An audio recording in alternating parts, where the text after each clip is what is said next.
Mga munting kwento. Kwento sa tunay na buhay at mga kathang-isip lamang na mapupulutan ng magagandang aral. Bago natin simulan, please like, share and subscribe, and don't forget to push the notification bell. Ang kwento natin ngayon ay tungkol sa isang batang laging binubuli. May isang batang nagngangalang Alex na laging binubuli sa kanilang paaralan. Siya ay tahimik at hindi nakikipag-usap sa marami, kaya't siya ang naging target ng mga nangbubuli sa kanya. Madalas siyang pagtawanan, kutsain, at pahirapan ng mga kaklase niyang matataas ang tingin sa kanilang sarili. Dahil dito, pakiramdam ni Alex ay nag-iisa siya. Hindi niya alam kung kanino siya hihingi ng tulong, kaya't tahimik na lang siyang sumasabay sa mga pangungutya. Sa bahay, hindi niya rin masabi sa kanyang mga magulang ang nararamdaman niya, kaya't pinili niyang magtago na lang ng sakit. Isang araw, napansin ng isang guro si Alex. Nakita niya ang kalungkutan at pag-iwas nito sa mga kaklase. Lumapit siya kay Alex at tinanong kung may problema. Dahan-dahan, nagsimulang magbukas si Alex at sinabi niya ang mga bagay na nararanasan sa araw-araw. Nang malaman ito ng guro, agad niyang isinumbong sa mga magulang ng mga nangbubuli at nagkaroon ng pulong para matutukan ang mga bata at matutunan nila ang tamang pagpapahalaga sa iba. Habang tumatagal, nagsimula rin si Alex na magsalita laban sa bullying. Matapos ang ilang linggo ng suporta mula sa guro at mga magulang, unti-unti niyang nahanap ang kanyang tiwala sa sarili. Naging mas bukas siya sa pakikisalamuha at nakatagpo ng mga bagong kaibigan na handang tumulong at magbigay suporta.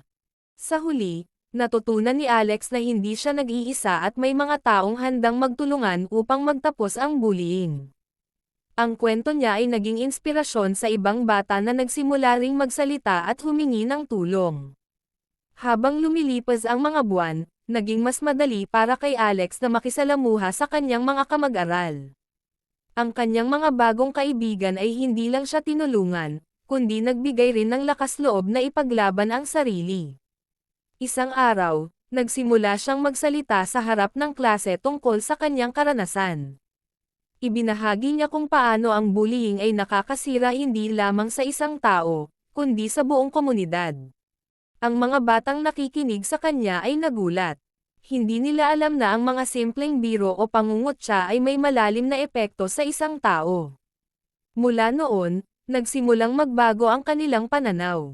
Ang guro na nagbigay ng suporta kay Alex ay nagpasimula ng isang proyekto tungkol sa pagpapahalaga at respeto sa isa't isa, at nagsagawa ng mga aktibidad upang matulungan ang mga estudyante na mas maunawaan ang mga epekto ng bullying. Sa bawat araw, mas marami pang batang nagtatangkang magbago at ipaglaban ang tamang pag-uugali. Si Alex, na dating takot at mahiyain, ay naging isang inspirasyon sa mga bata at guro sa paaralan. Naging leader siya sa mga proyekto laban sa bullying at laging nagsusulong ng pagkakapwa-tao. Hindi nagtagal, ang buong paaralan ay naging mas bukas at maligaya. Si Alex, na minsan ay tinatawag na mahina, ay naging simbolo ng lakas at katapangan. Natutunan ng lahat na ang bawat isa ay may halaga at nararapat lamang na tretuhin ng may respeto. Sa huli, napagtanto ni Alex na ang tunay na lakas ay hindi nasa pagpapakita ng tapang sa labanan, kundi sa pagiging bukas sa mga nararamdaman at sa pagpapatawad sa mga nakasakit sa kanya. Naging masaya siya dahil alam niyang ang kanyang kwento ay nakatulong upang mapabuti ang buhay ng iba, at mas marami pa ang magiging matapang na magsalita laban sa hindi tamang gawain. Sa wakas, naging isang matagumpay na halimbawa si Alex sa kanilang paaralan. Ang mga pagbabago sa kanyang buhay ay nagsilbing inspirasyon sa marami, at ang dating tahimik at nahihirapang bata ay naging simbolo ng lakas, katapangan, at pagpapatawad.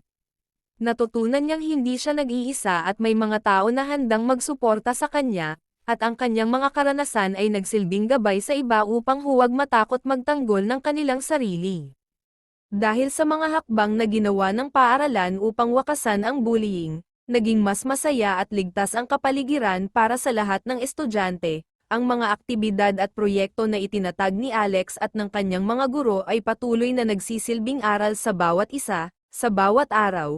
Mas maraming bata ang natututo kung paano maging mabuting kaibigan, at higit sa lahat, kung paano magbigay respeto sa isa't isa. Si Alex, na ngayon ay hindi na natatakot at hindi na nag-iisa, ay nagpasya na magpatuloy sa pagtulong sa iba. Natutunan niyang ang tunay na lakas ay hindi nakasalalay sa kung gaano kadaming tao ang naniniwala sa'yo, kundi sa kakayahan mong magpatawad at magbigay ng pag-asa sa iba. Sa huli, ang kwento ni Alex ay naging paalala na ang bawat bata ay may karapatang maging masaya, respetado, at magtaglay ng pag-asa para sa mas maliwanag na bukas. At sa kabila ng lahat ng pinagdaanan, natutunan niyang ang bawat pagsubok ay may dahilan at may pagkakataon para sa pagbabago. At sa huli, natagpuan niya ang kanyang tunay na halaga.